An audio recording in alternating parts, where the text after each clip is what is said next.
Okay, this is the heel elevated kickstand deadlift. For this one, I do recommend being barefoot. You don't have to be barefoot, but it just gives a lot more awareness to what your foot is doing and how you're holding the position.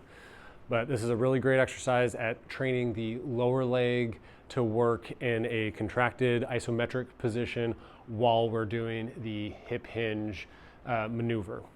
So to set up, we're gonna be working the right leg. So go into your kickstand position where right leg is gonna be the working leg. Most of my weight's over there. Left foot comes backing out onto the toes just for stability. You should always be able to lift the back foot up like this very simply, knowing that we're keeping the weight here. Now, next part, you're just going to lift the heel up. So that's going to engage your calf a little bit more, or a lot more. It's going to put a little bit of emphasis into your quadricep muscle as well, and you're going to hold that position.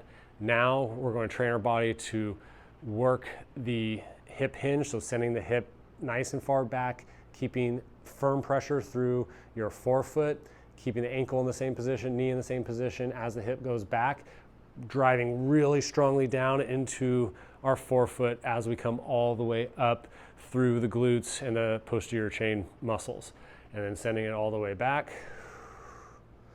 Trying to build as much tension as you can through here, maintaining the heel off the ground, press firmly through the foot all the way back up. Okay. Now for more of a challenge, you can hold on to a kettlebell. So I recommend holding it opposite the working leg. So back into this position, kickstand, lifting the heel up to start, holding that position firmly, sending the hip back, letting the weight just drop straight down.